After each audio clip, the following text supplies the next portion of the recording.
Delta Flight 1147. Miami to Chicago. 34,000 feet above Illinois farmland. Both engines explode at exactly the same moment. Boom. Boom. The sound is like thunder inside a metal tube. Passengers scream. Oxygen masks drop from the ceiling. The plane shudders violently. 312 people on board. Men, women, children, babies. The aircraft starts falling from the sky. In the cockpit, Captain Richards grabs the controls. His hands are shaking. First Officer Chen is reading emergency checklists with a voice that cracks with fear. Both engines are gone, Richards says into his radio. We're declaring an emergency. Down below, in the Air Traffic Control Center, controllers stare at their screens in horror. They run calculations. They check airports. They measure distances. The nearest airport is 71 miles away. The plane can only glide 65 miles maximum. They won't make it. 312 people are going to die. Unless someone does something impossible. One controller remembers something. A classified memo. A name. A pilot who did something like this before. He grabs his phone and calls military command. We need Viper, he says. Find someone with call sign Viper. She's the only one who can save them. Military command checks the passenger list for Flight 1147. They find her. Morgan Hayes. Seat 28E. The pilot who was banned from flying for life. The pilot everyone blamed for killing 47 people 3 years ago. The pilot the world thinks is a murderer. Black Hawk helicopters scramble into the air. Their radios crackle with urgent commands. Find Captain Morgan Hayes on that aircraft. Call sign Viper. Find her now. Lives depend on this. Nobody on Flight 1147 knows she's on board. Nobody knows she might be their only chance to survive. Before you read this complete story, comment below, from which country are you watching? Don't forget to subscribe for more amazing stories like this. Morgan Hayes sits in the middle seat of row 28. Economy class. The cheapest ticket she could find. She's 38 years old but looks older. Her face shows the weight of 3 hard years. She wears old jeans and a gray hoodie. The hood is pulled up over her head. Sunglasses hide her eyes even though she's inside the plane. She doesn't want anyone to see her face. She doesn't want anyone to recognize her. In her lap is a thriller novel. She's been reading the same page for 10 minutes without absorbing a single word. Her mind won't focus. Memories keep pushing through. Headphones cover her ears. No music is playing. She just wants people to think she's busy. She wants them to leave her alone. The businessman in seat 28D keeps trying to make conversation. Flying to Chicago, he asks with a friendly smile. Morgan nods without looking at him. Business or pleasure? Morgan doesn't answer. She pretends she can't hear him through her headphones. The businessman gives up and returns to his laptop. Morgan is glad. She can't handle small talk. She can't handle questions. She can't handle the risk that someone might recognize her voice, her face, her name. Because Morgan Hayes is famous. Not the good kind of famous. The kind of famous where people send you death threats. Where strangers scream at you in grocery stores. Where your own father stops speaking to you. 3 years ago, Morgan was a pilot. Not just any pilot. She was the youngest female captain in Delta Airlines history. She was promoted at age 35 after 12 perfect years of service. She had a call sign from her Air Force Reserve days, Viper. They gave her that name because she was precise and deadly accurate under pressure. Fast decisions. Perfect execution. Everyone respected her. Crew members loved flying with her. Passengers felt safe when she was in command. Then came Flight 2891. Atlanta to Denver. Routine flight. 178 passengers. Both engines failed at 31,000 feet. Morgan fought for 14 minutes to save that plane. She tried every emergency procedure in the book. She glided the aircraft 89 miles looking for a place to land. She found a clear field.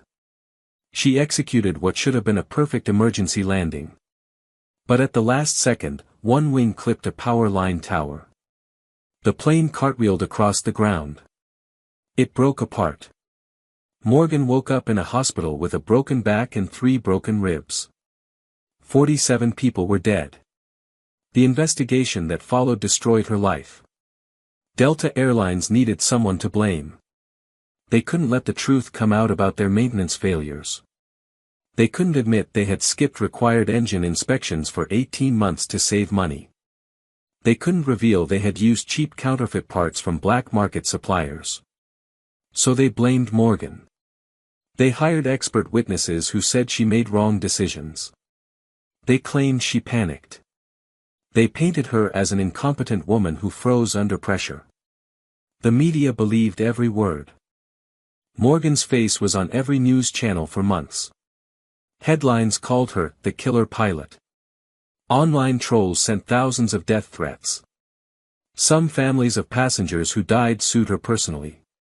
Her pilot license was permanently revoked. Her husband divorced her. He said he couldn't handle the media attention. Her father, a retired airline captain himself, disowned her. "You brought shame to our family," he told her. Those were the last words he spoke to her. Morgan lost everything. Her career. Her reputation. Her savings went to legal defense. Her family. Her home. Her life. For 3 years now, she's been living in Miami where nobody knows her. She drives an Uber at night, wearing a baseball cap and using a fake name. She lives in a tiny apartment with furniture from thrift stores. She has nightmares every single night. In her dreams, she flies that crash over and over. She sees the faces of the 47 people who died. She hears their screams. She carries guilt that crushes her chest. Survivor's guilt mixed with the wrong blame of the world. Twice in 3 years, she stood on her apartment balcony thinking about jumping. The only reason she didn't was a small group of aviation engineers who privately contacted her. They believe she's innocent. They've been quietly investigating Delta's cover-up for 3 years. But they can't go public without losing their jobs. So Morgan lives in disgrace. The world thinks she's a murderer. Children learn about her in aviation safety classes as an example of what not to do. And today, for the first time in 3 years, Morgan is flying on a commercial plane. She bought this ticket to Chicago for one reason: her father is dying. Terminal cancer. The doctors say he has weeks left, maybe days. Morgan doesn't know if he'll even see her. He hasn't answered her calls or letters for 3 years. But she has to try. She needs to see him one more time before he dies. She needs to tell him the truth, even if he won't believe her. She deliberately chose Delta Airlines. It was a test of her courage. Facing her fear. She boarded with her hood up and sunglasses on. She avoided eye contact with everyone. She found her seat in the back and tried to disappear. Just a quiet flight to say goodbye to her father. That was the plan. Then the captain's voice comes over the intercom. "Ladies and gentlemen, this is Captain Richards. We're experiencing some turbulence. Please return to your seats and fasten your seatbelts." Morgan's trained ear catches something wrong in his voice. He's too calm. Hiding something. That's the voice of a pilot who doesn't want to panic passengers but is actually very worried. Then she feels it. The aircraft shudders in a way that's not turbulence. Morgan's hands grip the armrests. Her body goes rigid. She knows that feeling. She's felt it before. No. Please, no. The explosion is massive. Boom. The entire aircraft lurches to the right. Passengers scream. Bags fall from overhead compartments. Then a second explosion. Boom. The plane lurches left. Morgan's book falls to the floor. Her sunglasses slide down her nose. The oxygen masks drop from the ceiling with a loud crack. Yellow masks dangle in front of every seat. The automated announcement plays, "Please place the mask over your nose and mouth and breathe normally." All around Morgan, people are screaming, crying, praying. But Morgan is silent. Her mind is racing through emergency procedures. Her training kicks in automatically after 3 years of not flying. She knows exactly what just happened. Both engines have failed. Catastrophic turbine disc failure. The same failure that happened on Flight 2891. The aircraft is now a glider. It's falling from the sky. In the cockpit, Captain Richards and First Officer Chen are working frantically. "Engine 1 is gone," Chen says, his voice tight with controlled panic. "Engine 2 is gone. We have no thrust." Richards keys his radio. "Mayday, mayday, mayday. Delta 1147 has experienced dual engine failure at 34,000 feet. We are declaring an emergency." The air traffic controller's voice comes back immediately. "Delta 1147, roger your mayday. What are your intentions?" "Looking for nearest suitable airport," Richard says. He's scanning the navigation display. "We need options, fast." Richards has been flying for 22 years. He's handled emergencies before. Engine failures, hydraulic problems, electrical issues. But never both engines at once. This is the nightmare scenario.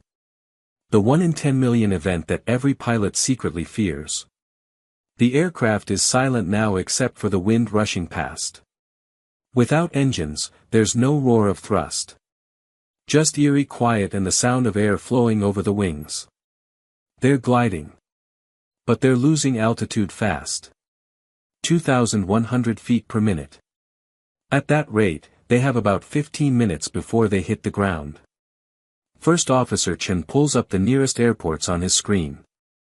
"Abraham Lincoln Capital Airport in Springfield," he says. 71 miles at our 2 o'clock position. Richards does quick mental math. "Not good. What's our glide ratio in this configuration?" he asks. Chen checks the performance data. "Best case, maybe 17 to 1. We're at 34,000 feet, so maximum glide distance is about 65 miles. Richards feels his stomach drop. "We can't make 71 miles. "No sir, we cannot." In the cabin, passengers are crying and holding each other. Mothers clutch their children. Strangers hold hands. People pull out phones to send final text messages to loved ones. The businessman in 28D is typing frantically on his laptop. "I love you," he writes to his wife.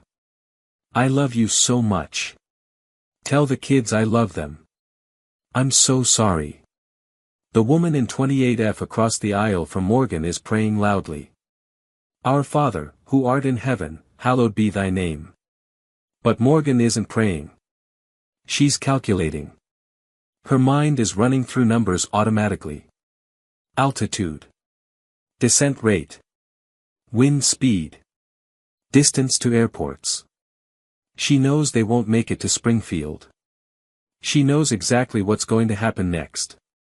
She's lived this before. In the Air Traffic Control Center, Controller David Martinez stares at his screen. Flight 1147 is a green dot descending rapidly on his radar. The numbers next to it show altitude dropping, 32,000 feet. 31,500, 31,000. He's already checked every airport within range. None of them will work. David has been a controller for 17 years. He's guided thousands of emergency situations. He's never lost an aircraft. He's not going to start today. He grabs his phone and makes a call that breaks every protocol in the book. "Get me military command," he says. "Emergency priority." 30 seconds later, a voice answers. "This is General Marcus Webb, what's the situation?" "Sir, we have a commercial airliner with dual engine failure. 312 souls on board. Same scenario as Delta Flight 28913 3 years ago. No airports in glide range. They're going to crash unless we do something right now." There's a pause. General Webb knows about Flight 2891. He read the classified file. He knows what really happened. He knows about Delta's cover-up. He knows about the pilot who was wrongfully blamed. "Who's flying that aircraft?" Webb asks. "Captain Thomas Richards. Good pilot, but he's never faced anything like this." "Is there anyone else on board who has?" David takes a breath. This is crazy. But he has to try. "Sir, I received a classified memo 6 months ago from an aviation safety investigator. It said Captain Morgan Hayes from Flight 2891 was innocent. It said she actually demonstrated extraordinary skill saving 131 people. It said she was the scapegoat for Delta's maintenance fraud." "I know that memo," Webb says quietly. "I read it too. Where is Captain Hayes now?" "That's the thing, sir." David pulls up the passenger manifest for Flight 1147. His hands are shaking as he scans the names. There. Row 28, CD. Hayes, Morgan. "Sir, she's on the plane. Morgan Hayes is aboard Flight 1147. For 3 seconds, there's silence on the line. Then General Webb's voice comes back sharp and commanding. "Scramble every Black Hawk in the area. I want eyes on that aircraft immediately. Find Captain Morgan Hayes. Get her to that cockpit. Presidential authorization, do it now." Within 90 seconds, 3 Black Hawk helicopters are airborne and racing toward Flight 1147's position. The lead pilot, Major Sarah Chen, call sign Badger Lead, receives her orders directly from General Webb. "Find passenger Morgan Hayes, call sign Viper. She's in seat 28E. She's the only person who can save that aircraft. Make contact immediately." Badger Lead accelerates her Black Hawk to maximum speed. She can see Flight 1147 ahead, a white dot against blue sky, descending steadily. She switches her radio to the emergency frequency that broadcasts to the airliner's cabin. "Delta Flight 1147, this is Badger Lead, United States Military Escort. We need to speak with passenger Captain Morgan Hayes immediately. Call sign Viper. This is urgent. Lives depend on this." In the cabin of Flight 1147, the announcement from the Black Hawk blasts through the speakers. Every passenger hears it. "We need passenger Captain Morgan Hayes. Call sign Viper." The flight attendant, Patricia Rodriguez, looks confused. She grabs the passenger manifest and scans it quickly. "Hayes, Morgan. Seat 28E. Patricia walks quickly down the aisle toward row 28. Her heart is pounding. Why would the military need a specific passenger? She reaches row 28 and looks at the woman in the middle seat. Hoodie. Sunglasses. Hunched over, trying to be invisible. "Excuse me," Patricia says. "Are you Morgan Hayes?" The woman doesn't move for 3 seconds. Then slowly, she nods. Patricia leans closer. "The military is asking for you. They said it's urgent. They called you Captain Hayes." At the word, "Captain," the businessman in seat 28D looks up sharply from his laptop. He stares at the woman next to him. Really looks at her face. The hoodie. The sunglasses. The way she's been hiding. His eyes go wide. "Oh my God," he says loudly. Oh my God, you're her. You're that pilot. Other passengers nearby turn to look. What pilot? Someone asks. The businessman points at Morgan. His hand is shaking. His face has gone pale. She's the pilot from Flight 2891. The crash 3 years ago. The one who killed 47 people. She's the killer pilot. The words hang in the air like a bomb. Then chaos erupts. The woman in seat 28F screams. She's the one who killed all those people. And she's on our plane. A man 2 rows back stands up, shouting. What is she doing here? Why is she on this flight? She crashed a plane, another voice yells. She murdered 47 people. Patricia holds up her hands, trying to calm everyone. But more passengers are standing now, looking toward row 28 with fear and anger. Morgan sits frozen in her seat. Her worst nightmare is happening. They recognize her. They know who she is. 3 years of hiding, and now, at the worst possible moment, her identity is exposed. A teenage girl 3 rows up is filming with her phone. Oh my God, you guys, the killer pilot is on our plane, she says to her camera. This is insane.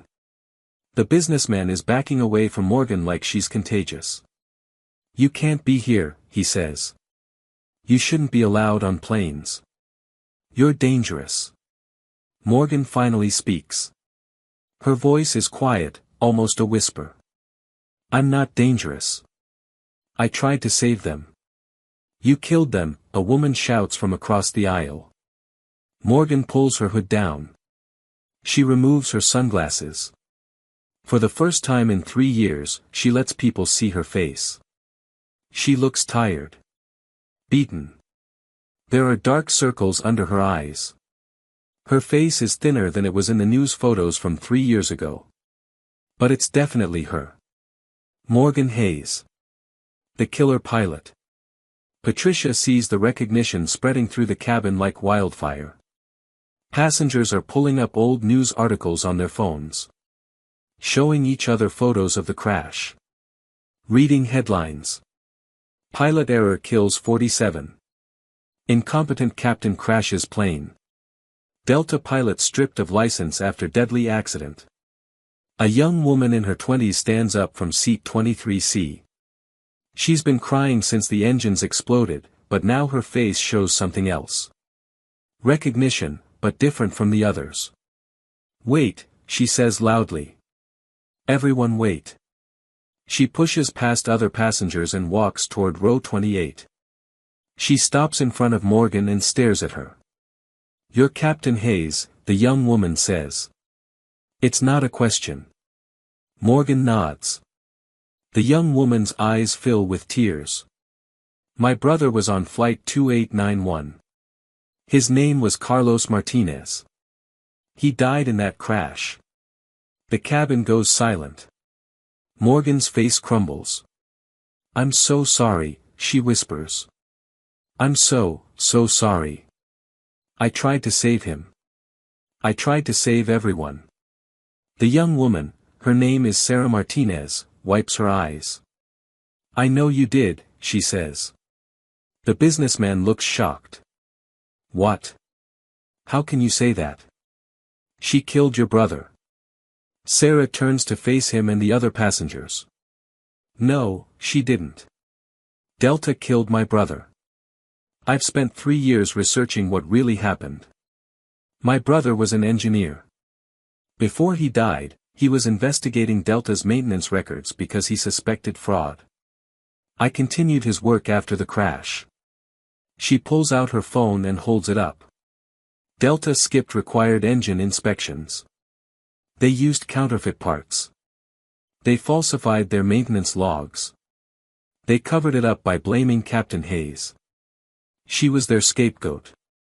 She tried to save 178 people when both engines failed because of Delta's criminal negligence. She saved 131 of them. She's a hero, not a killer. Murmurs spread through the cabin. But not everyone is convinced. Then why was she banned from flying, someone asks. Why did she lose her license? Because corporations have more power than truth, Sarah says bitterly. Because Delta has billions of dollars and Captain Hayes had nothing. They destroyed her to protect themselves.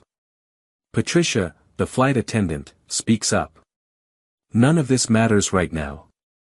The military asked for Captain Hayes specifically. They said lives depend on it. Maybe we should listen. The businessman shakes his head violently. You want to let her near the cockpit? She'll kill us all. We're already dying. Sarah shouts. Both engines are gone. We're falling from the sky. The military asked for her because she's the only one who's survived this before.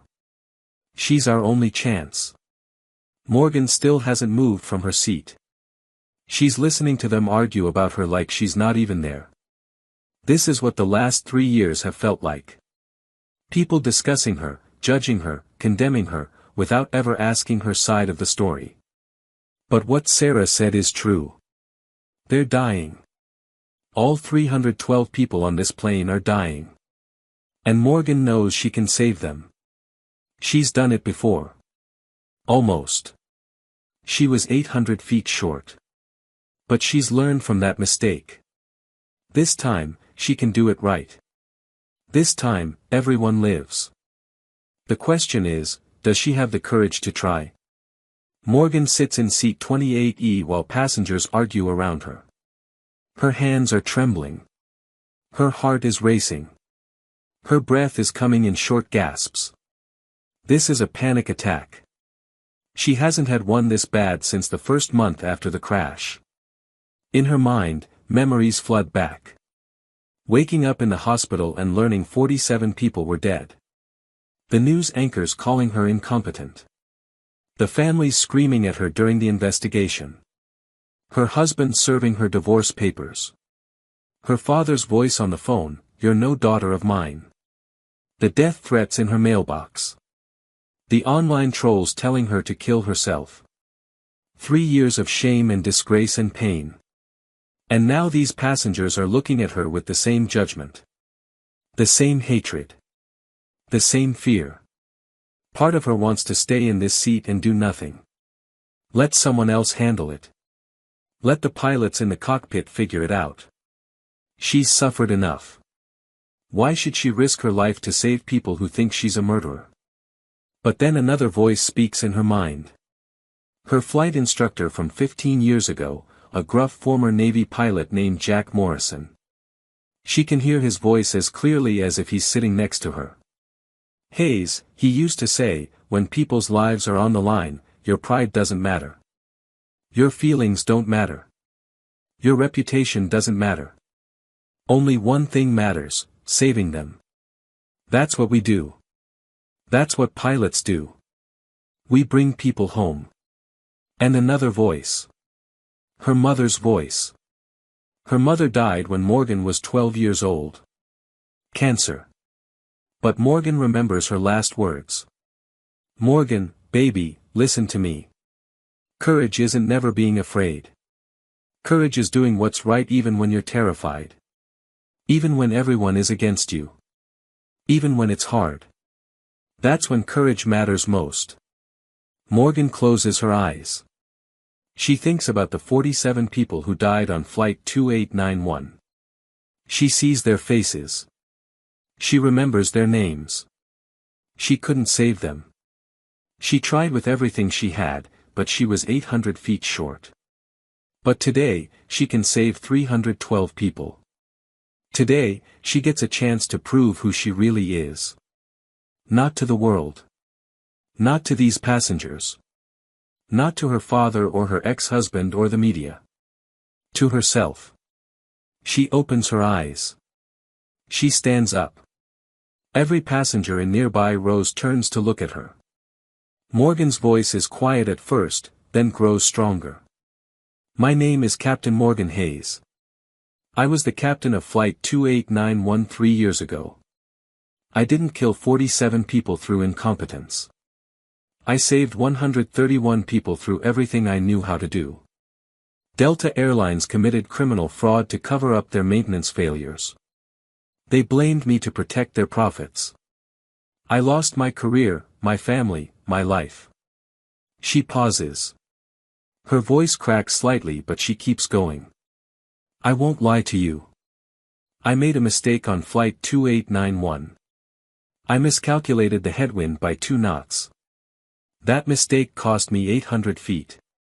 That 800 feet cost 47 lives. I have nightmares about it every single night. I will carry that guilt until the day I die. Passengers are listening now.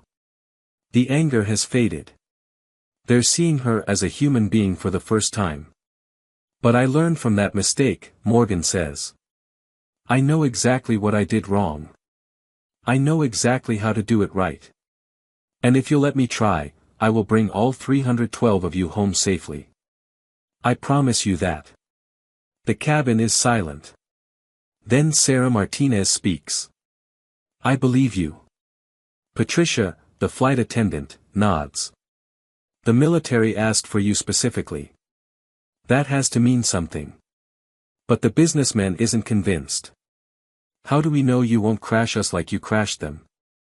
Morgan looks him directly in the eyes. You don't know. You have to choose to trust me. Just like those 131 people who survived Flight 2891 chose to trust me when I told them to brace for landing. Just like I'm choosing to trust myself one more time, even though the world told me I'm a failure. She starts walking toward the front of the cabin. Patricia moves aside to let her pass. As Morgan walks up the aisle, passengers stare at her. Some with fear. Some with hope. Some with curiosity. A little boy, maybe 6 years old, looks up at her from his mother's lap. Are you going to save us? He asks. Morgan stops. She kneels down next to his seat. Yes, she says softly. I'm going to save you. I promise. She stands and continues walking. Behind her, Sarah Martinez follows. I'm coming with you, Sarah says. My brother believed in doing the right thing. I believe in you. They reach the cockpit door. Patricia picks up the phone and calls the cockpit. Captain Richards, this is Patricia. I have a passenger here who says she's Captain Morgan Hayes. The military asked for her. She wants to help. There's a pause. Then the cockpit door unlocks with a click. Morgan takes a deep breath. She opens the door and steps into the cockpit. Captain Thomas Richards is 53 years old. He's been flying for Delta for 22 years. He's handled emergencies. He's trained for worst-case scenarios. But this is different. Both engines are completely dead. The aircraft is gliding. Descending 2,100 feet per minute. They're at 28,000 feet now and dropping fast. First Officer David Chen is 29. This is his second year as a first officer. He's trying to stay calm, but his hands are shaking as he reads emergency checklists. Engine restart procedure has failed, Chen says. Both engines show no response. Richards is scanning the navigation display, looking for options. Any airport. Any runway. Any clear space. Nothing. Then the cockpit door opens. Richards looks back, annoyed. They don't have time for interruptions. He sees a woman in jeans and a hoodie. She looks tired and scared. Who are you? Richards asks sharply. Captain Morgan Hayes, she says. Air Force Reserve, 12 years Delta service, call sign Viper. The military sent me. Richards' face goes pale. He recognizes that name. Everyone in aviation knows that name. You're the pilot from Flight 2891, he says. Morgan nods. I know this scenario. I've lived it before. Let me help. Richards and Chen exchange glances. You crashed, Chen says. It's not accusatory, just stating a fact. I crash-landed, Morgan corrects. I saved 131 people from an unsurvivable situation. And I learned from the mistake I made. I know exactly what to do differently this time. Richards is torn. This woman's reputation is destroyed. Everyone knows she failed. Everyone knows she killed 47 people. But the military specifically asked for her. And right now, Richards has no good options. Okay, he says. Talk to me. What do you see? Morgan moves forward and scans the instruments. Her eyes move rapidly across the displays. Altitude. Descent rate. Speed. Navigation. Her training kicks in automatically. It's been 3 years since she's been in a cockpit, but it feels like yesterday. You're at 28,000 feet, descending 2,100 feet per minute, she says. You've got about 13 minutes until ground impact. You're looking at Springfield Airport, 71 miles away. You can't make it. We know, Richard says grimly. But there's nothing else. Yes, there is. Morgan points to the navigation display. Interstate 55 runs parallel to our flight path. There's a long straight section through farmland. If we can make it to mile marker 178, there's a 3-mile straight stretch with minimal traffic. We can land there. Chen looks at her like she's crazy. Land on a highway? A commercial airliner? It's been done before, Morgan says. And I've practiced this scenario in my head for 3 years. Every single night in my nightmares. I know exactly how to do it. Richard studies the display. He can see Interstate 55. It does run parallel to their course. A highway landing is insane. But what choice do they have? What's your glide ratio calculation, he asks. Morgan closes her eyes and runs the numbers in her head. We're at 28,000 feet. Best glide ratio for an A320 is 17 to 1. That gives us maximum glide distance of 65 miles.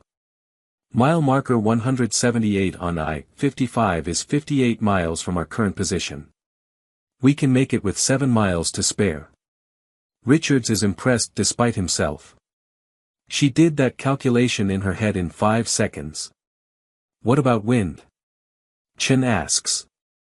Wind is the critical factor, Morgan says, and for the first time, emotion cracks her voice. 3 years ago, I miscalculated the headwind by 2 knots.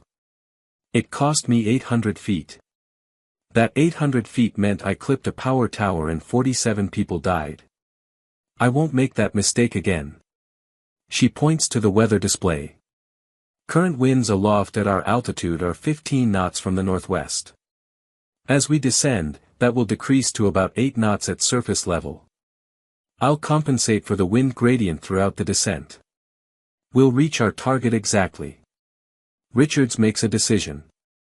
He doesn't have time to debate. They're at 26,000 feet now. 12 minutes until impact. Okay, Captain Hayes. You have the aircraft.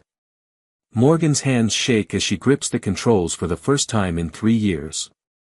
It feels like coming home. It feels terrifying. I have the aircraft, she confirms. She keys the radio to speak to the Black Hawks. Badger lead, this is Viper. I'm in the cockpit. I have an emergency landing plan.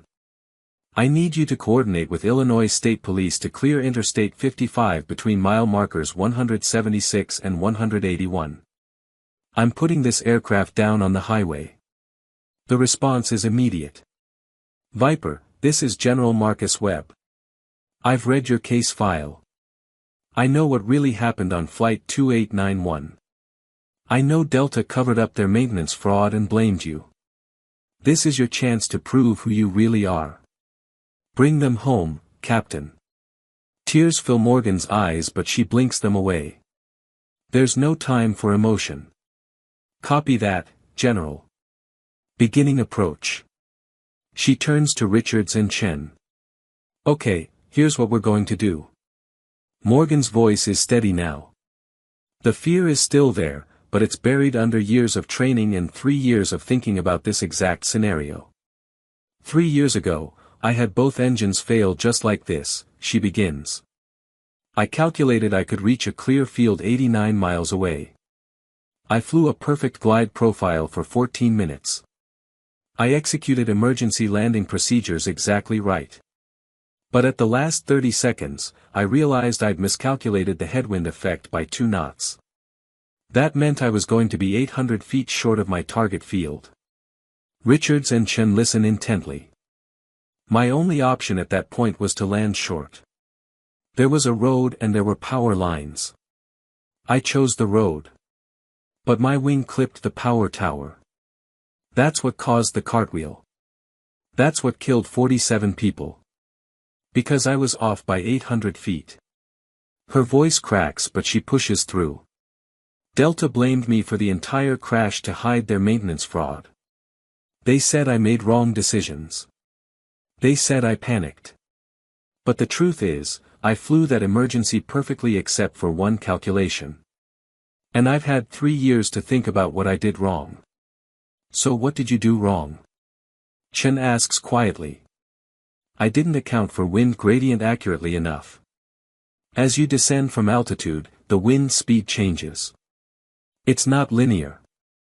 I used an average wind speed for my calculations, but I should have calculated the wind at each 1,000-foot increment. That 2-knot error in my average meant 800 feet at the end. She points to the navigation display. This time, I'm not using averages. I'm calculating wind at every level. Current wind at 26,000 feet is 15 knots from 310 degrees. At 20,000 it will be 13 knots. At 10,000 it will be 10 knots. At surface it will be 8 knots. I'll adjust my glide path continuously to compensate. Richards nods slowly. That's sophisticated flying. It's what I should have done 3 years ago, Morgan says. I learned from my mistake. Today, everyone lives. What do you need from us? Richards asks. Chen, I need you on the radio coordinating with air traffic control and the Black Hawks. Give them our exact position every 30 seconds. Richards, I need you monitoring altitude and speed. Call out every 1,000 feet. And I need both of you to run the landing checklist. You're flying manual the whole way. Chen asks, surprised. Autopilot won't get us where we need to go, Morgan says. This has to be hand-flown. Every adjustment matters. She keys the radio again. Badger lead, how's the highway looking? Major Sarah Chen's voice comes back through the static. Viper, Illinois State Police are clearing Interstate 55 now. They're setting up roadblocks at mile markers 176 and 181. Emergency vehicles are positioning along both sides. You'll have a 5-mile landing zone. Highway is clear. Copy that. Beginning descent profile now. Morgan adjusts the aircraft's pitch slightly. The nose drops just a fraction. She's starting the long, controlled descent that will end on a highway 58 miles away. Altitude 25,000 feet, Richards calls out. Descending 2,000 feet per minute. Speed 240 knots. Good, Morgan says. Chen, make the announcement to the passengers. Tell them what's happening. Chen picks up the cabin PA microphone. His hand is shaking. Ladies and gentlemen, this is First Officer Chen. Captain Morgan Hayes is now in command of this aircraft. We are executing an emergency landing on Interstate 55. Please listen carefully to flight attendant instructions. Secure all loose items. Make sure seatbelts are tight and low across your lap. Remove sharp objects from your pockets. Remove glasses and high-heeled shoes. When we tell you, you will assume brace position. We will land in approximately 11 minutes. In the cabin, passengers react with fresh panic. Some cry. Some pray. Some sit in shocked silence. But Patricia and the other flight attendants move through the aisles, helping people prepare. Showing them how to brace properly. Checking seatbelts. Taking away laptops and bags that could become projectiles.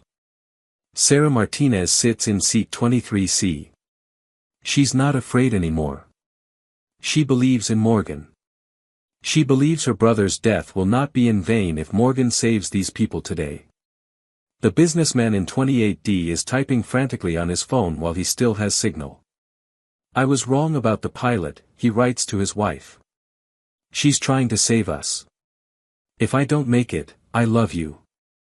But I think we might actually survive this. Morgan flies with absolute concentration. Her hands make tiny adjustments to the controls every few seconds. Her eyes scan the instruments constantly. Altitude. Speed. Descent rate. Wind. Distance. Every number matters. Every calculation must be perfect. Altitude 22,000 feet, Richards calls. Descent rate 1,900 feet per minute. Speed 235 knots. Morgan makes a small correction. The descent rate was too high. She adjusts the pitch up slightly. Descent rate now 2,050, Richards says. Perfect. She's maintaining the exact profile she needs. The Black Hawks are flying alongside now, one on each side. The pilots can see the commercial airliner gliding silently through the sky. No engine noise. Just the whistle of wind. Major Chen radios in. Viper, you're looking good from our position. Highway is clear. Traffic is stopped. Emergency vehicles ready. Copy, Morgan responds. 18 minutes to landing. But then something unexpected happens. The aircraft shudders. A different kind of shudder than before. Morgan's eyes dart to the controls. Something's wrong. We're experiencing asymmetric drag, she says quickly. Left side is higher than right. Richards checks the displays. Left wing is showing 3 degrees higher than right. Morgan knows what this means. Without engines, they have no hydraulic pressure. The flight controls are running on backup power. And something is malfunctioning. The left aileron is stuck partially up, she says. We're going to have a rolling tendency to the right. This is bad. Very bad. If the aircraft keeps rolling right, she won't be able to keep it level. They'll spiral out of control. Can we compensate? Chen asks, fear in his voice. I can try, Morgan says. But it's going to take constant pressure on the controls. My arms are going to get tired. She pushes the control yoke to the left, counteracting the rolling tendency. It takes significant force. How long can you hold it? Richards asks. 16 more minutes, Morgan says through gritted teeth. I'll hold it for as long as it takes. This wasn't in her plan. This is a new complication. But Morgan has trained for unexpected problems her entire career. Pilots don't panic. Pilots adapt. Altitude 18,000 feet, Richards calls. You're doing great, Captain. Morgan's arms are already starting to ache. She's pushing hard on the left side of the yoke, fighting against the aircraft's tendency to roll right. Sweat forms on her forehead. This is going to be harder than she thought. But she doesn't have a choice. 312 people are counting on her. Morgan makes a decision. The passengers deserve to hear from her directly. Chen, give me the PA, she says. Chen hands her the microphone. Morgan keys it on. Her voice broadcasts throughout the entire cabin. This is Captain Morgan Hayes. Some of you know who I am. Some of you think I killed 47 people 3 years ago. I need to tell you the truth about what happened, because you deserve to know who's flying this aircraft right now. In the cabin, every passenger stops what they're doing. Even the crying quiets down. They listen. 3 years ago, I was the captain of Delta Flight 2891. Both engines failed due to Delta Airlines criminal maintenance fraud. They had skipped required inspections for 18 months. They used counterfeit parts. They falsified their maintenance logs. When both engines exploded, I had 14 minutes to save 178 people. Morgan's voice is steady but emotional. I flew that aircraft for 89 miles looking for a place to land.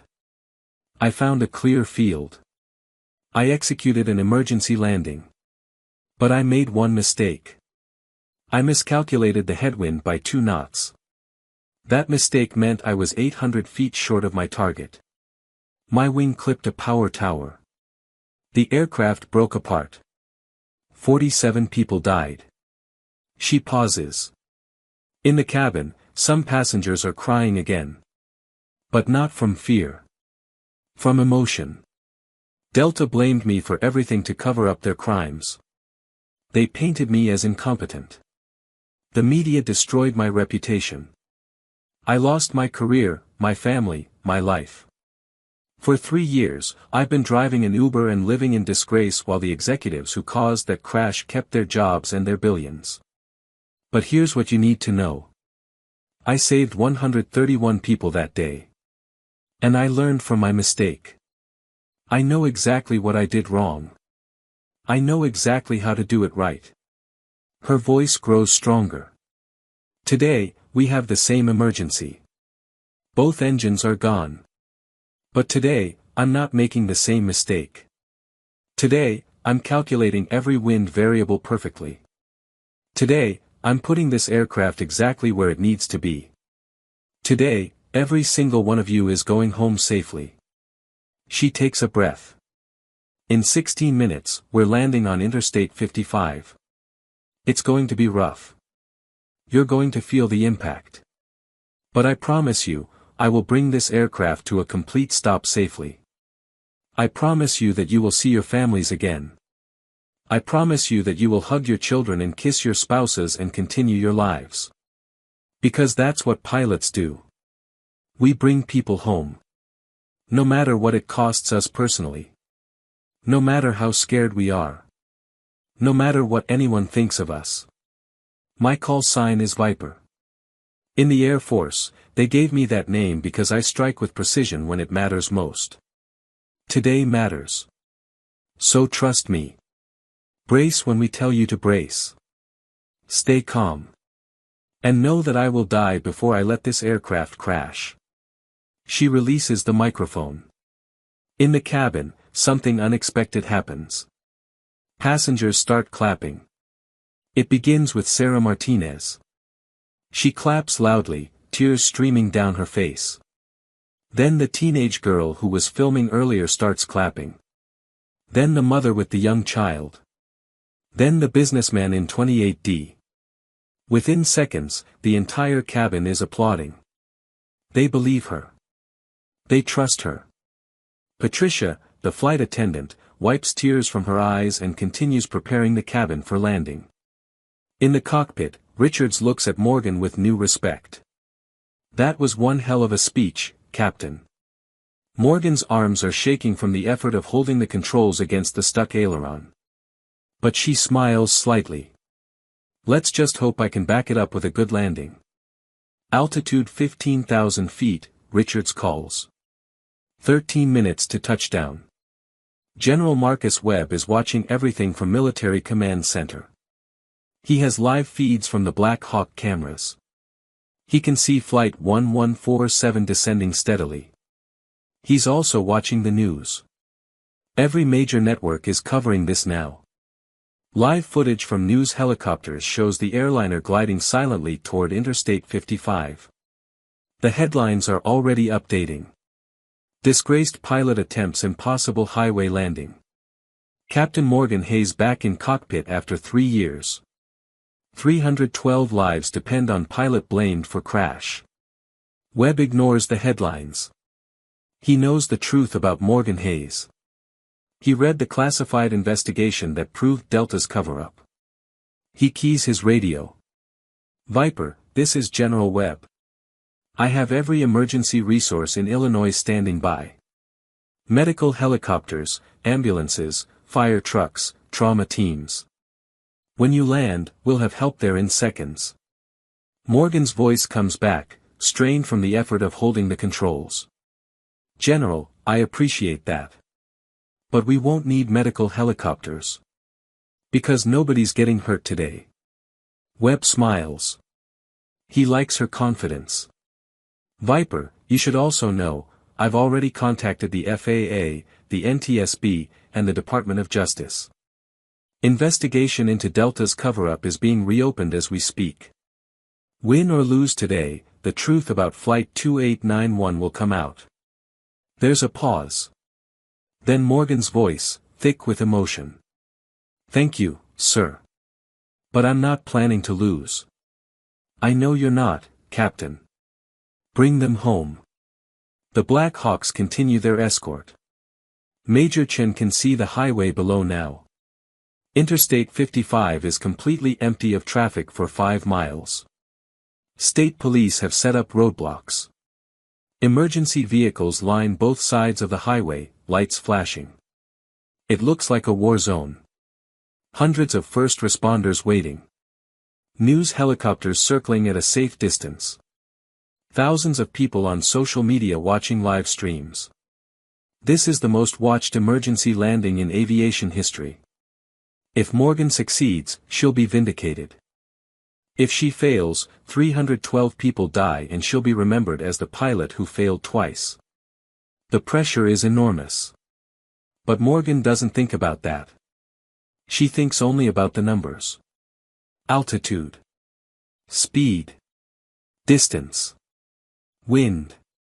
Every second, her brain processes dozens of calculations. Altitude 12,000 feet, Richards calls. 10 minutes to touchdown. You're right on profile. Morgan's arms are screaming in pain. The stuck aileron requires constant pressure to keep the wings level. Her muscles are burning. But she doesn't let go. She doesn't ease up. She holds the pressure steady. Chen, what's our distance to mile marker 178, she asks. Chen checks the navigation. 43 miles. Morgan does the math instantly. We're high. I need to increase descent rate. She pushes the nose down slightly. The aircraft drops faster. Descent rate now 2,300 feet per minute, Richard says, concerned. That's steeper than planned. I know, Morgan says. But we're going to be long if I don't. Trust me. Richards does trust her. He can see she knows exactly what she's doing. Every adjustment is precise. Every decision is calculated. She's not guessing. She's not hoping. She's flying with absolute certainty. Altitude 10,000 feet, Richards calls. 8 minutes to touchdown. The final approach. Morgan can see Interstate 55 below now. It looks like a thin gray ribbon cutting through green farmland. She can see the flashing lights of emergency vehicles.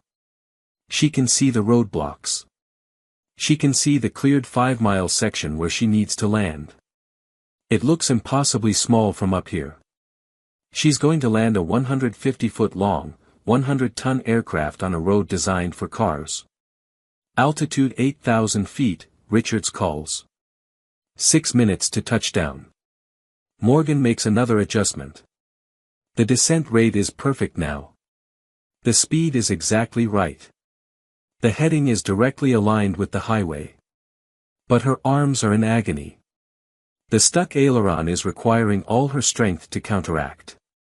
Captain, do you need me to take the controls for a moment? Richards asks, seeing her struggling. No, Morgan says firmly. I have it.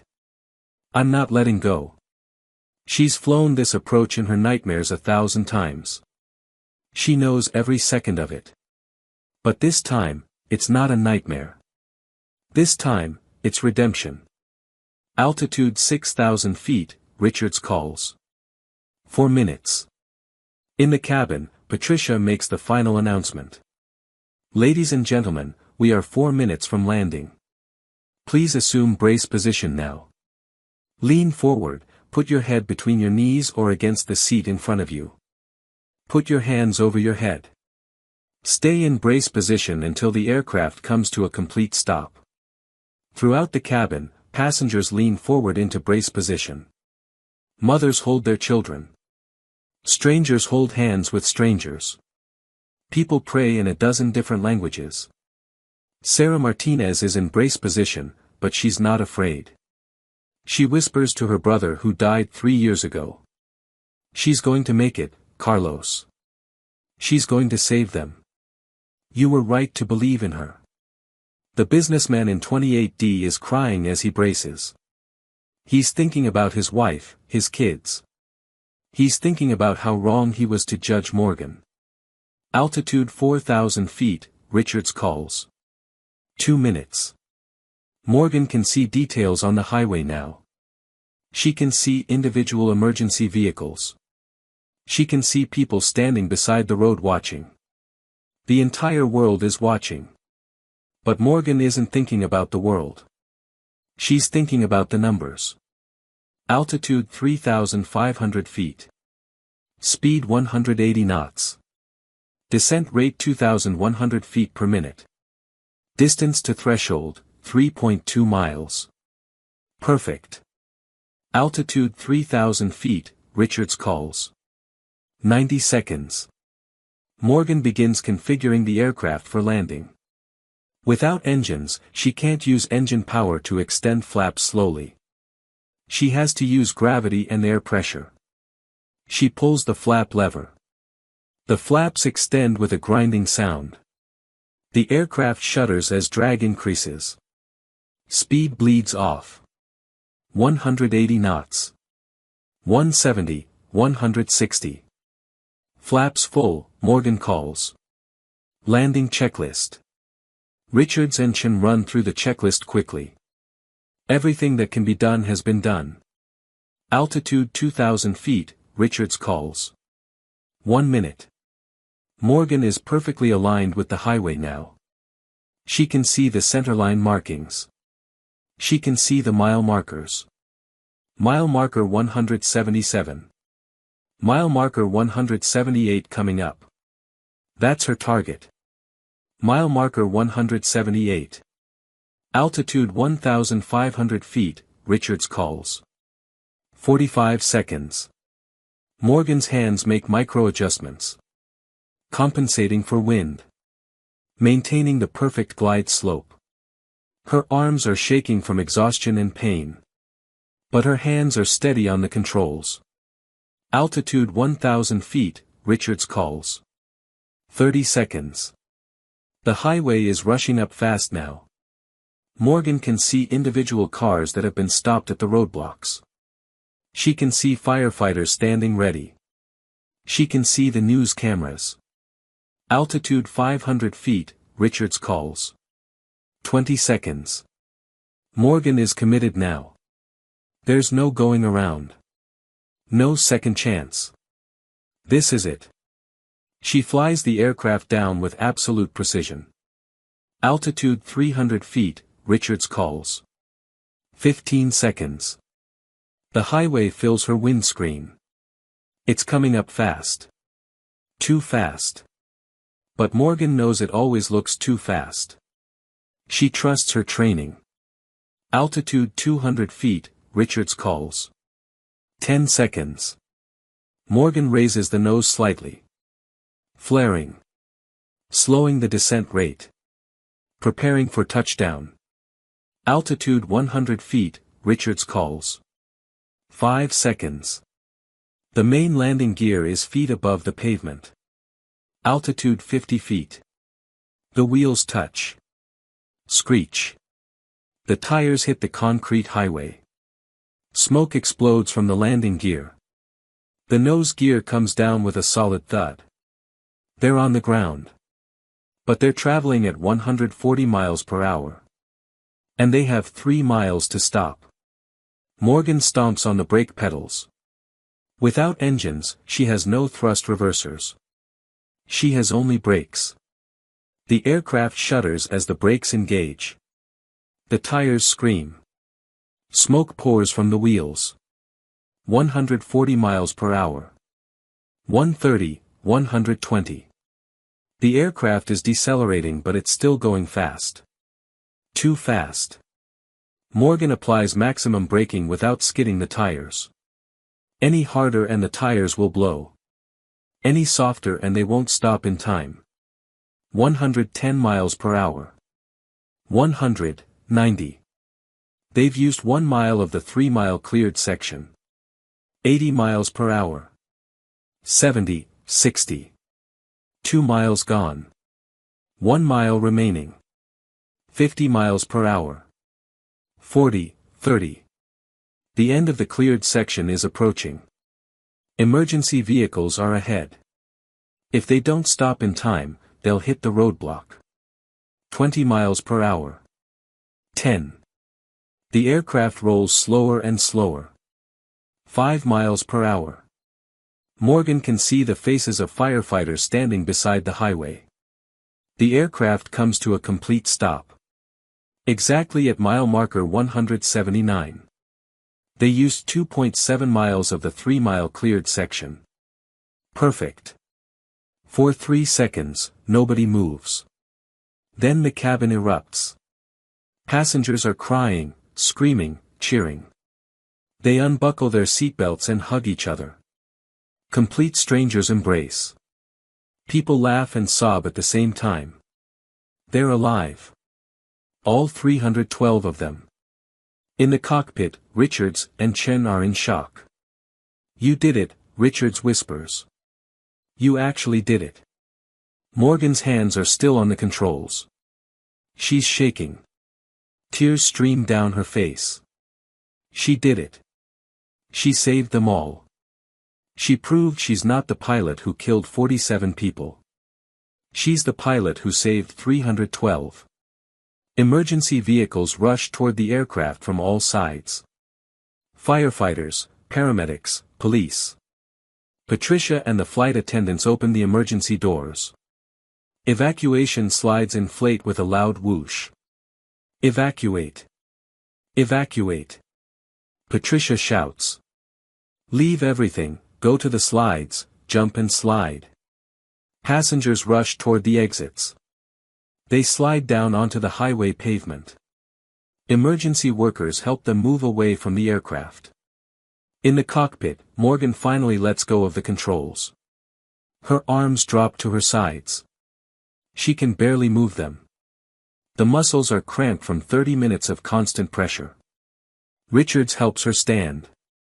"Captain Hayes, we need to evacuate too." Morgan nods weakly. She's exhausted. Emotionally and physically drained. They walk through the empty cabin toward the front exit. Morgan can hear passengers outside cheering. She can see camera flashes through the windows. She reaches the exit door and sees the slide extending down to the highway. She sits at the edge and pushes off. She slides down and lands on her feet on Interstate 55. The moment her feet touch the ground, her legs give out. She collapses to her knees. Everything hits her at once. The fear. The pressure. The pain. The relief. She saved them. She actually saved them. Sobs shake her body. 3 years of pain and shame and guilt pour out in this moment. Richards kneels beside her. "Captain, you need to stand up. There are cameras everywhere." But Morgan can't stand. Not yet. Then she feels arms around her. Someone is hugging her tightly. She looks up and sees Sarah Martinez. The young woman whose brother died on Flight 2891. "You did it," Sarah says, crying. "You saved us. You proved who you really are." More passengers gather around. They're not angry anymore. They're grateful. The businessman from 28D approaches, tears on his face. "I'm sorry," he says. "I was wrong about you. I'm so sorry." A mother holds up her young daughter. Tell the nice pilot thank you for saving mommy and you. The little girl waves shyly. Thank you. One by one, passengers come to Morgan. Thanking her. Hugging her. Crying with her. All 312 people are standing on Interstate 55. Alive and safe. Because one pilot refused to give up. Because one pilot learned from her mistakes. Because one pilot had the courage to try again when the world told her she was a failure. News cameras capture everything. This footage will play on every channel around the world. The disgraced pilot. On her knees on a highway. Surrounded by the people she saved. Redemption. Within 30 minutes, the world knows what happened. Social media explodes. Captain Morgan Hayes saves 312 people in impossible highway landing. Disgraced pilot proves her innocence with perfect emergency landing. Hero pilot executes flawless landing after both engines fail. Videos of the landing go viral. Passenger phone footage from inside the cabin. News helicopter footage from outside. It's viewed tens of millions of times in the first hour. But more importantly, other things start happening. The aviation engineers who have been quietly investigating Delta's cover-up for 3 years decide this is their moment. They've been waiting for the right time to go public. Morgan's heroic landing is that moment. They release everything. Internal Delta documents showing skipped maintenance inspections. Emails proving executives knew about the counterfeit parts. Financial records showing payments to suppress the NTSB investigation. Testimony from whistleblowers who were threatened into silence. The evidence is overwhelming. Within 2 hours, the FBI launches a criminal investigation into Delta Airlines. Within 4 hours, 3 Delta executives are arrested at their homes on fraud charges. The media narrative shifts instantly. Delta covered up maintenance fraud, blamed innocent pilot. Captain Hayes was scapegoat for corporate crimes. New evidence proves Morgan Hayes tried to save Flight 2891. Families of the 47 people who died on Flight 2891 start speaking out. Many of them had always felt something was wrong with the investigation. Now they know the truth. They're angry at Delta, not at Morgan. The NTSB announces they're reopening the Flight 2891 investigation with independent investigators. The FAA announces they're reviewing Morgan's license suspension. Everything Morgan lost 3 years ago is being given back. But she doesn't know any of this yet. She's sitting in an ambulance getting her arms examined. The paramedic says she has severe muscle strain from holding the controls for so long. She'll need physical therapy. Sarah Martinez sits with her. They've been talking for an hour.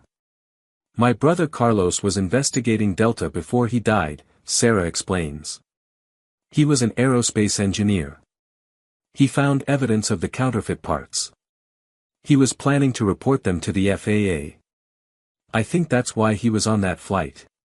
He was going to Denver to meet with federal investigators. Morgan's eyes widen.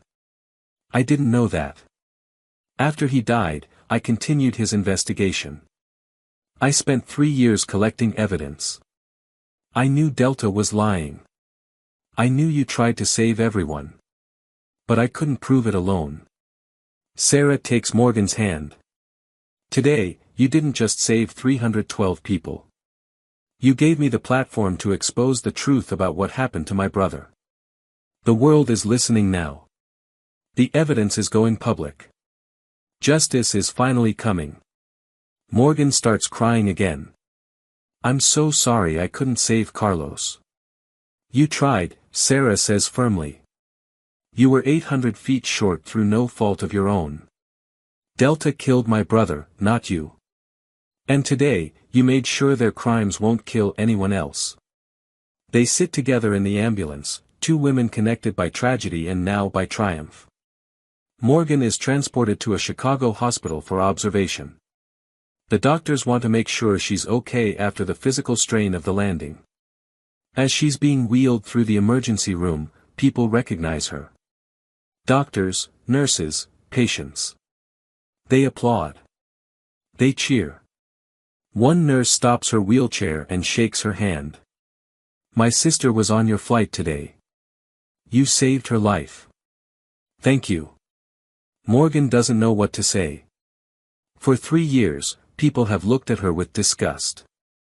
Now they look at her with admiration. It's overwhelming. She's given a private room. The doctors examine her and confirm what the paramedic said, severe muscle strain, but she'll recover fully with rest and therapy. As she's lying in the hospital bed, a nurse brings her a phone. Someone's calling for you, the nurse says. He says it's urgent. Morgan takes the phone nervously. Hello. The voice on the other end is weak and raspy. But she recognizes it instantly. Morgan. It's her father. Morgan's hand trembles. Dad? I saw what you did today, her father says. His voice is thick with emotion. I saw it on the news. I watched you land that plane on the highway. Morgan can't speak. Tears choke her voice. I'm sorry, her father says. I'm so sorry I didn't believe you 3 years ago. I was wrong. I should have known my daughter better. I should have known you would never kill people through incompetence. Dad. Morgan whispers. I'm dying, Morgan. The cancer is in my liver now. The doctors say I have days, maybe a week. I know. That's why I was flying to Chicago. I wanted to see you. I want to see you too, her father says. I need to see you. I need to tell you to your face how proud I am. You're not just a good pilot. You're the best pilot I've ever seen. And I'm proud to be your father. Morgan sobs into the phone. I'll come to you right now. Which hospital? Northwestern Memorial. Room 412. I'm at Northwestern too. I'll be there in 2 minutes. She hangs up and calls for a nurse. I need a wheelchair. I need to get to room 412.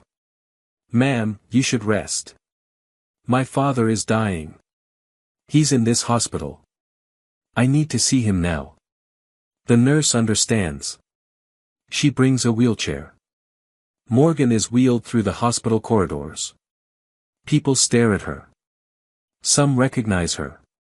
Some whisper. But she doesn't care. She reaches room 412. Her father is in the bed. He's thin and pale. The cancer has ravaged his body. But his eyes are alert and clear. Morgan wheels herself to his bedside. They look at each other for a long moment. Then her father reaches out his hand. Morgan takes it. I'm sorry, he whispers. I'm so sorry for the things I said. I'm sorry I abandoned you when you needed me most. It's okay, Morgan says, crying. I forgive you. You saved 312 people today. You did what I could never do. You proved that you're the best of us. They talk for 2 hours. Morgan tells him everything about the last 3 years. The pain, the struggle, the loneliness. But also the small moments of hope. The engineers who believed in her. The strength she found to keep living. Her father tells her about his regrets. How he realized months ago that he was wrong. How he tried to call her but was too ashamed. How he watched every news story about her, hoping she was okay. Finally, exhausted, her father falls asleep. Morgan stays by his bedside all night, holding his hand. 2 days later, he dies peacefully with Morgan beside him. His last words are, "Call sign Viper suits you perfectly. You strike with precision when it matters most." 1 week after the Interstate 55 landing, the NTSB releases its revised report on Flight 2891. The press conference is broadcast live on every news channel. The NTSB chairman reads the findings. After a comprehensive independent investigation, we have determined that Captain Morgan Hayes demonstrated extraordinary airmanship and saved 131 lives in an unsurvivable scenario caused by Delta Airlines' criminal maintenance failures. Captain Hayes's decisions during the emergency were correct and professional. She executed emergency procedures properly. She flew an optimal glide profile. She selected the best available landing site. The crash was caused by a miscalculation of headwind that resulted in the aircraft being 800 feet short of the intended landing area. This miscalculation was a minor error that had catastrophic consequences due to the extreme difficulty of the situation. However, we must emphasize, 47 people died because of Delta's maintenance fraud, not because of Captain Hayes's piloting. Without her skill, all 178 people would have died. The original investigation was compromised by corporate interference and pressure. Captain Hayes was wrongfully blamed to protect Delta Airlines from legal and financial consequences. We are issuing a formal exoneration of Captain Morgan Hayes of all responsibility for deaths in Flight 2891. We are recommending her pilot license be immediately reinstated. And we are recommending criminal charges against Delta Airlines executives who participated in the cover-up. Morgan watches the press conference from her apartment in Miami. She's surrounded by reporters outside her building. Camera crews have been camped there for a week. But she doesn't care about the cameras anymore. She cares about the truth. And finally, officially, the truth is out. Her phone rings constantly. Job offers from every major airline. Speaking invitations. Book deals. Movie offers. She ignores most of them. But one call she does answer. It's from a small regional airline based in her hometown in Ohio. Captain Hayes, the CEO says, "We'd be honored if you'd consider flying for us. We're small, but we take care of our pilots. We believe in doing the right thing, not chasing profits." Morgan thinks about it. She doesn't need a big airline. She doesn't need to prove anything anymore. She just wants to fly and help people. That's all she ever wanted. "I accept," she says. Morgan is flying again. She wears a captain's uniform. 4 stripes on her shoulders. Wings on her chest. She flies a small regional jet with 70 passengers. Short routes connecting small cities. It's not glamorous. But it's honest work. Good work. Her crew loves her. Passengers feel safe with her. Word spreads that Captain Hayes is the pilot on certain routes, and those flights always book full. She teaches aviation safety seminars on weekends. She speaks at colleges and conferences. Her message is always the same: tell the truth, even when it's hard. Especially when it's hard. Because the truth always matters more than profit. She helps pass new federal laws protecting whistleblowers in the aviation industry. She advocates for pilots who have been wrongfully blamed in crashes. And she visits families of the 47 people who died on Flight 2891. One by one, she meets with them. She tells them the truth about what happened. She shows them the evidence of Delta's fraud. She apologizes for not being able to save their loved ones. Most of them forgive her. They understand now that she tried her best. That she saved 131 people. That she was blamed for crimes she didn't commit. A few are still angry. Still blame her. She accepts that too. She knows grief is complicated. She doesn't expect everyone to forgive her. She's learning to forgive herself. The nightmares are less frequent now. She still sees the faces of the 47 people who died. But now she also sees the faces of the 312 people she saved. Balance. Passengers from Flight 1147 created an online fundraiser for her. They raised $2.8 million. Morgan was shocked. She tried to refuse it. But Sarah Martinez convinced her to accept. "You gave us our lives back. Let us give you a future." Morgan used the money to pay off the debts from 3 years of legal battles. She donated half to aviation safety research. She kept enough to buy a small house and start fresh. She's rebuilding. Slowly. Carefully. With hope. Morgan continues flying for the small regional airline. She's rebuilding her life piece by piece. She flies 3 days a week. The other days, she teaches at a flight school and speaks at safety conferences about corporate corruption and pilot protection. One day, months after the Interstate 55 landing, she receives a call from a young pilot named Jennifer Chen. "Captain Hayes, I'm in trouble. My airline is blaming me for a passenger death that wasn't my fault. They're trying to make me their scapegoat. I don't know what to do." Morgan's heart clenches. She knows this story. She's lived it. "I'm going to help you," Morgan says without hesitation. She uses everything she learned from her own experience. Connects Jennifer with the aviation engineers who helped expose Delta. Helps gather evidence. Speaks to media. Testifies at investigations. Jennifer is exonerated. Another pilot saved from corporate corruption. And Morgan realizes this is her new purpose. Not just flying. But protecting pilots who are wrongly blamed. She starts a nonprofit, the Viper Foundation for Aviation Justice. Within the first year, the foundation helps 12 pilots fight wrongful accusations. Within 3 years, 43. Each one is a life saved. A career restored. A truth revealed. "But Mommy says you landed on a road." "I did. It was a special emergency. But today we're landing at a normal airport." Elena seems satisfied with this answer. Sarah thanks Morgan and boards the plane with her daughter.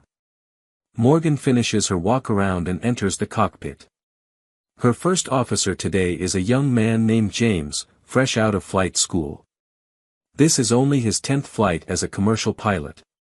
"Captain Hayes," he says nervously. "It's an honor to fly with you. I studied your Interstate 55 landing in flight school. It was perfect." Morgan shakes her head gently. "It wasn't perfect. I made it work.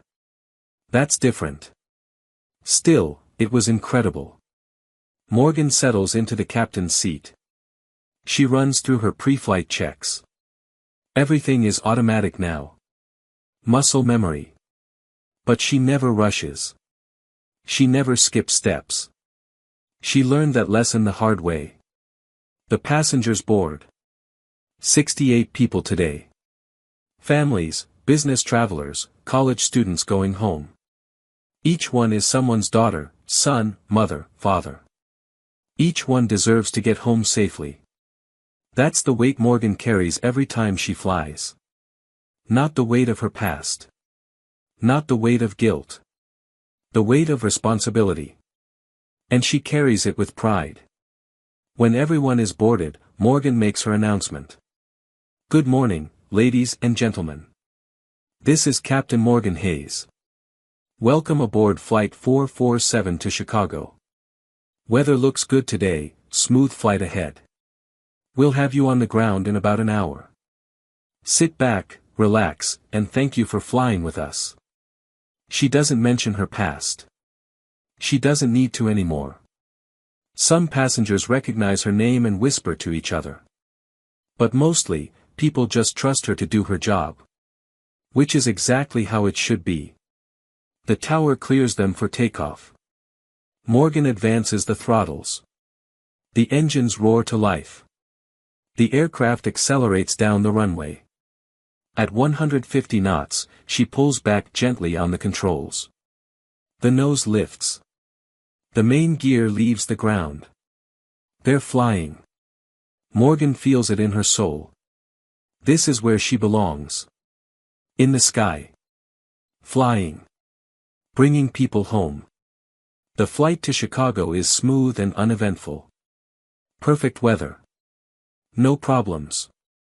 Sometimes perfect and uneventful is the best kind of flight. Morgan lands at O'Hare Airport with a gentle touchdown. The passengers applaud lightly. As they're deplaning, Sarah stops at the cockpit door. "Thank you, Captain. For everything. Not just for today's flight. For being brave enough to try again. For teaching Elena that heroes aren't people who never fall down. Heroes are people who get back up." Morgan's eyes mist over. "Thank you for believing in me when no one else did." Sarah hugs her tightly. Then she takes Elena's hand and walks off the plane. Morgan watches them go. A mother and daughter going home safely. Because Morgan did her job. It's a small moment. Unremarkable to anyone else. But to Morgan, it's everything. 3 months after the 1-year anniversary, the criminal trials begin. 5 Delta Airlines executives are charged with fraud, conspiracy, and involuntary manslaughter in the deaths of 47 people on Flight 2891. The trials are broadcast live. Morgan is called to testify. She sits in the witness stand in a federal courthouse and tells her story. The whole truth. The maintenance fraud. The cover-up. The scapegoating. The defense attorneys try to discredit her. They bring up the 800-foot miscalculation. They suggest she's bitter and lying. But then the prosecution plays video of the Interstate 55 landing. They show Morgan saving 312 people with perfect precision. "Does this look like an incompetent pilot to you?" the prosecutor asks the jury. The defense has no answer. Sarah Martinez testifies too. She presents her brother's research. The evidence he died trying to expose. Aviation engineers testify. They explain the counterfeit parts. The skipped inspections. The falsified records. Whistleblowers testify. Former Delta employees who were threatened into silence. The evidence is overwhelming. After 6 weeks of testimony, the jury deliberates for 4 hours. Guilty on all counts. All 5 executives are sentenced to prison. Terms ranging from 12 to 25 years. Delta Airlines is fined $3.7 billion in order to pay compensation to the families of all 47 victims. Outside the courthouse, Morgan stands at a microphone surrounded by reporters. "Today, justice was served," she says. "Not for me. I was vindicated months ago. But for the 47 people who died on Flight 2891. For their families who deserved the truth. For every pilot who has been wrongfully blamed for corporate crimes." A reporter asks, "How does it feel to finally be exonerated?" Morgan thinks carefully before answering. Exoneration doesn't erase 3 years of pain. It doesn't bring back the 47 people who died. It doesn't undo the damage to my family and my life. But it does prove something important: the truth matters. Even when the truth takes years to emerge. Even when powerful people try to bury it. The truth always matters. "What's next for you, Captain Hayes?" Morgan smiles. "I'm going to keep flying. Keep bringing people home safely. That's what I do. That's who I am."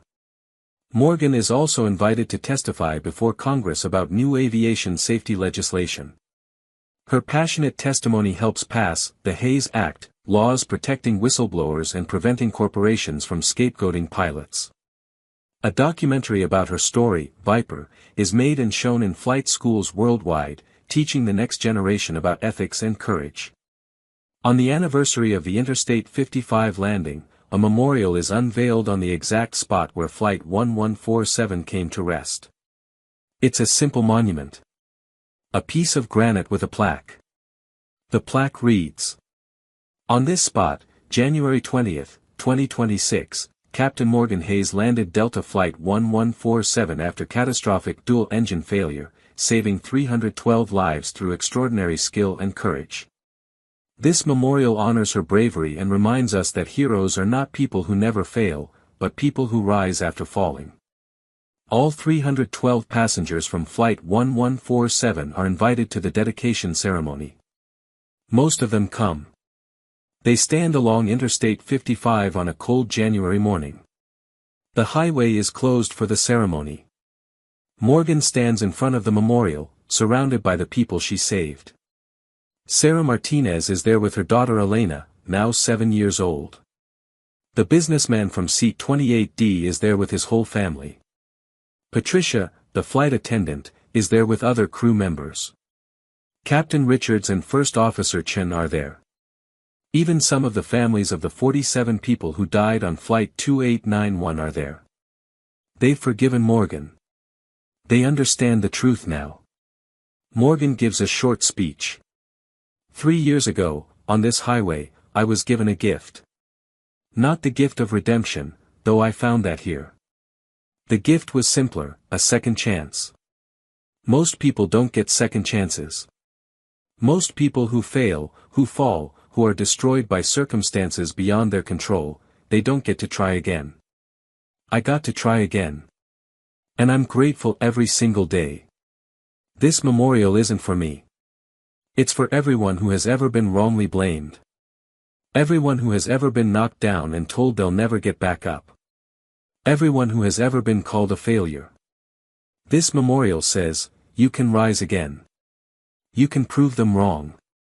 You can save lives even after the world says you're only capable of destroying them. She pauses, emotion thick in her voice. And to the 47 people who died on Flight 2891, I'm sorry I couldn't save you. I tried with everything I had.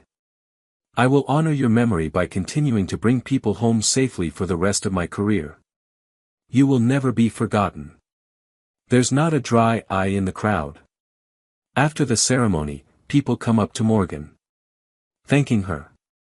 Hugging her. Taking photos with her. Elena, Sarah's daughter, tugs on Morgan's sleeve. Captain Hayes, when I grow up, I want to be a pilot just like you. Morgan kneels down to Elena's level. Then study hard, work hard, and always tell the truth even when it's scary. Can you do that? Elena nods seriously. I promise. Morgan hugs her. Then you'll be a great pilot someday. As the sun sets over Interstate 55, Morgan stands alone at the memorial for a moment. She traces her fingers over the engraved words on the plaque. 3 years ago, this highway was where her life changed forever. Where she proved she wasn't the pilot everyone thought she was. Where she found herself again. She looks up at the sky. Clear and blue. Perfect flying weather. Tomorrow she has another flight. Another group of passengers to bring home safely. And that's exactly what she'll do. Because that's who she is. Captain Morgan Hayes. Call sign, Viper. The pilot who strikes with precision when it matters most. The pilot who fell and rose again. The pilot who brings people home. Morgan is still flying for the small regional airline.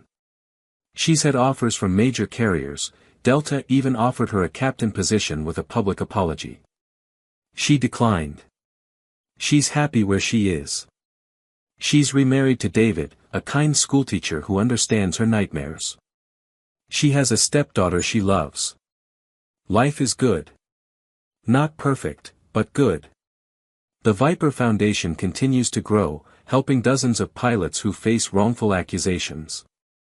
And Morgan continues to fly, bringing people home safely, 3 days a week. Years later, Morgan decides to retire from commercial flying at age 47. Her last flight is deliberately chosen, Cincinnati to Chicago. The same route she's flown hundreds of times. The plane is full. Many passengers booked specifically to fly with her one last time. Sarah Martinez is there with Elena, now a teenager taking flying lessons. Patricia, the flight attendant from Flight 1147, comes out of retirement to work this final flight. Her first officer is Jennifer Chen, the pilot Morgan saved from wrongful blame years ago. It's an honor to fly your last flight with you, Captain, Jennifer says. Morgan smiles. The honor is mine. They run through pre-flight checks together. Everything perfect. Everything ready.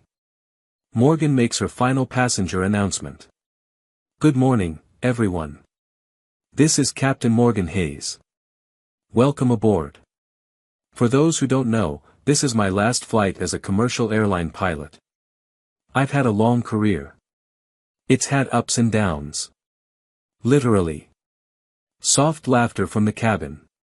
But every single day, I've been honored to bring people home safely. Thank you for trusting me with your lives. Thank you for this incredible journey. Now let's have one more perfect flight together. Tower clears them for takeoff. Morgan advances the throttles. The familiar roar of engines. The acceleration down the runway. At rotation speed, she pulls back smoothly. The aircraft lifts into the sky. Morgan feels it one last time. The magic of flight. The joy of bringing people home. The flight to Chicago is perfect. Clear skies. No turbulence. Smooth and peaceful. Morgan savors every moment. Every small adjustment of the controls. Every radio call. Every scan of the instruments. This is the last time she'll do this as captain.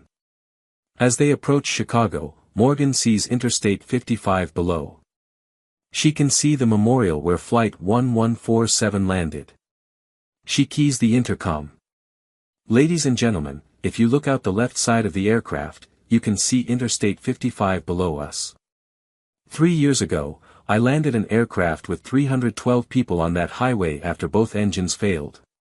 Today, I'm flying over it one last time with working engines and grateful heart. Life is about second chances. About rising after you fall. About proving that yesterday's failures don't define tomorrow's possibilities. She pauses. Thank you for being part of my journey. Thank you for this last flight. And thank you for letting me bring you home one more time. Morgan lines up for landing at O'Hare. Final approach. Gear down. Flap set. She's done this thousands of times. But this last time, she pays attention to everything. The feeling of the controls in her hands. The sound of the engines. The sight of the runway ahead. All of it. She flares perfectly. The main gear kisses the runway. Gentle. Smooth. Perfect landing. The cabin erupts in applause. Morgan taxis to the gate. She completes the shutdown checklist. Engines off. System secured. She sits in the silent cockpit for a moment. It's done. Her career as an airline pilot is over. But she's not sad. She's grateful. As she walks through the cabin for the last time, every passenger stands and applauds. Some are crying. Some are filming. Elena Martinez is at the cockpit door. She hands Morgan a bouquet of flowers. When I become a pilot, Elena says, I want to be just like you. Morgan kneels and hugs her. Be better than me. Learn from my mistakes. But never stop fighting for truth. Outside the aircraft, the airline has arranged a water cannon salute. Fire trucks spray arcs of water over the plane as Morgan descends the stairs. Her colleagues are waiting. Pilots, flight attendants, mechanics, ground crew. They form two lines and she walks between them as they applaud. At the end of the line stands General Marcus Webb, the military officer who authorized her to fly Flight 1147. He salutes her. Morgan, surprised, returns the salute. Well done, Captain, Webb says. You served with honor. That evening, there's a retirement party. Hundreds of people. Passengers she saved. Pilots she helped. Students she taught. But the person Morgan looks for is Sarah Martinez. She finds her standing by the memorial wall. Photos of Flight 1147. Photos of the Interstate 55 landing. Photos of all the pilots Morgan has helped over the years. Thank you, Morgan says quietly. For believing in me when no one else did. Sarah turns and smiles. You saved my life. But more than that, you helped me find justice for my brother. That's a debt I can never repay. You don't owe me anything. We saved each other. They stand together, looking at the photos. Two women who were strangers 3 years ago. Now friends. Sisters in struggle and triumph. What will you do now? Sarah asks. Morgan smiles. I'm going to run the Viper Foundation full-time. Help more pilots. Fight more cover-ups. There's still so much work to do. And maybe, she adds softly, I'll finally let myself rest. Finally let myself heal completely. I've spent 5 years proving I'm not the person they said I was. Maybe it's time to just be who I am. And who are you? Sarah asks. Morgan thinks about the question. She's not the killer pilot anymore. She's not the disgraced captain. She's not even the hero of Interstate 55. She's simply Morgan. A woman who fell and rose again. A woman who learned that redemption isn't about erasing the past, but about building a better future. A woman who brings people home. I'm a pilot, Morgan says finally. I bring people home. That's who I've always been. That's who I'll always be. This story is dedicated to every person who has been wrongly blamed, publicly shamed, and told they are failures. You are not defined by what others say about you. You are not defined by your worst moment. You are defined by what you do after you fall. Rise. Prove them wrong. And never stop bringing people home to the ones who love them. Call sign Viper teaches us, strike with precision when it matters most. And it always matters most when everyone says you can't. The truth is like an aircraft attitude, sometimes you have to descend through clouds of lies before you can climb into the clear sky of vindication. And the pilots who save lives aren't always the ones with perfect records, but the ones with perfect courage to try again when the world has told them they've already failed.